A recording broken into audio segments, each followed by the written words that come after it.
So with that being said, the parents, single mothers, single fathers, grandparents raising children, there's no way for them to properly raise a child if it's not their natural born child. So yes, people come out of it and be like, wow, I didn't have parents, but I'm here, I'm married, I have kids. Yes, you could come out of it and have a better life. But at the same time, there are people who are not mentally stable to handle the trauma that they have been through. In the U.S., is the U.S. the worst place to find a spouse? Is the U.S. the worst place to find a spouse?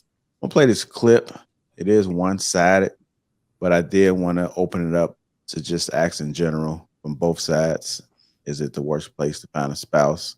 And I do want to hear you guys' opinion just a while. So I'm gonna go ahead and play this clip. Let's open it up. The Western woman, the American woman, from a standpoint of marriage and family, this is the worst place in the world to choose a wife. Not only the worst place in the world, it's the worst place in the annals of history to choose a wife.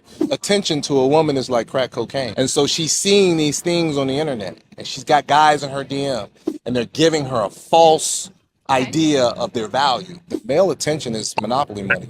Because when you hit 35 and that attention starts to go away and you start looking for men, the kind of men you want, now you're competing with the younger, hotter, more fertile girl. There's a reason that the creator starts, you start to lose your eggs, in the mid-30s? I have daughters.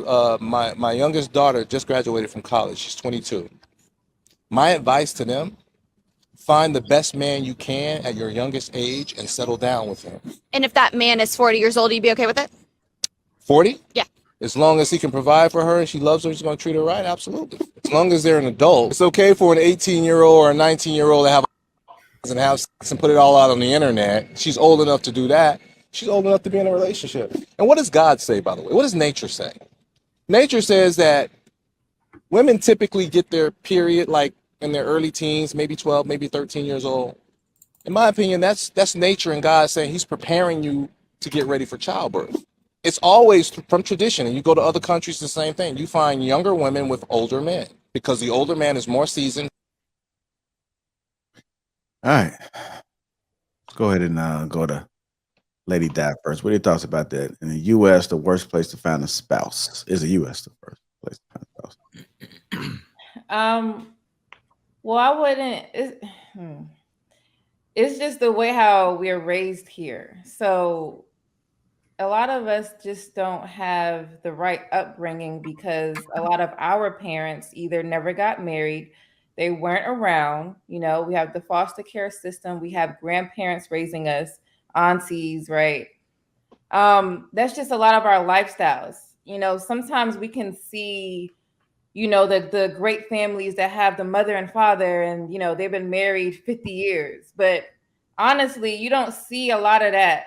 There, but you don't see a lot of it. So with that being said, the parents, single mothers, single fathers, grandparents raising children, there's no way for them to properly raise a child if it's not their natural born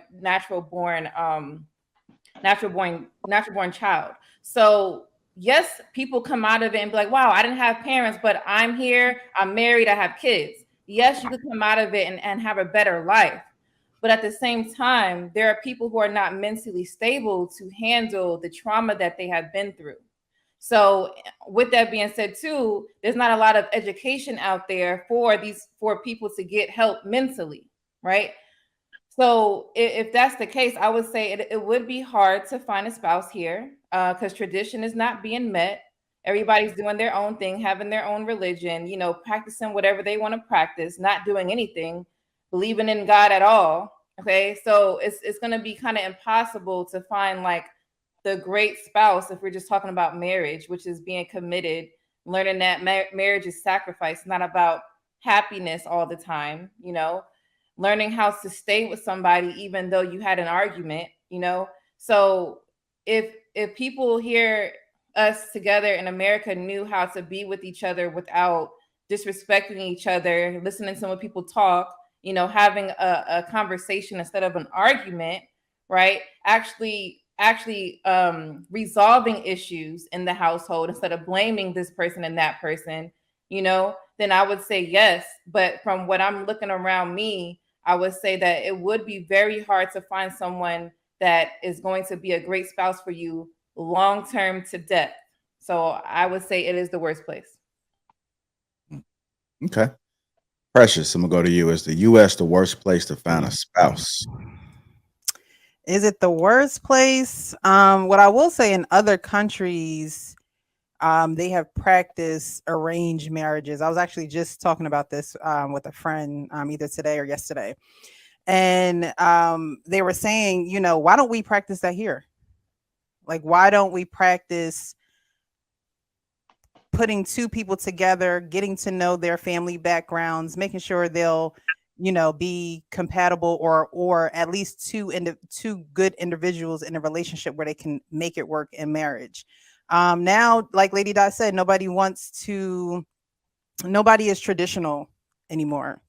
I don't even know if people have seen traditional in their household. And so it's hard to be found when you don't have the tools or the resources to be what a man needs you to be, or what a woman needs you to be. And so when you don't see, I always say, when you don't see it, it's hard to really know what you're looking for, to know what to look out for. And then just in modern day society, finding a spouse is like finding a needle in a haystack sometimes. Or life is a box of chocolates. You don't know what you're going to get. So, you know, because we don't have things in place like arranged marriages, and a lot of people probably wouldn't go for that in our country, because it's, you know, the freedom of choice and being able to choose who you want. But in those cases, sometimes when you're choosing who you want, you're really not choosing who you absolutely need to be in your life, you know? And so, I don't know if it's the worst place. I don't know what it's like as far as spouses in other countries. But as far as the US, it is getting bad as far as finding a spouse, and the marriage rates declining here. So Okay. All right, let me go ahead and go to Austin. Go to Austin, and then we'll get to I swing. think I think the United States is, I wouldn't necessarily call it the worst place. It depends on honestly depends on the type of marriage that you're looking for, truth be told. I think that's part of the conversation that should be addressed. If you're looking for traditional marriage, the US might rank it near the bottom. But if you're looking for more of a modern, or as Nicole Michelle would say in her book, the contemporary marriage, I think I think you have a greater chance of finding a marriage partner. What type of marriage are you looking for is what I would say. Traditional, you might want to look somewhere else. Contemporary, it's a decent place to find a spouse.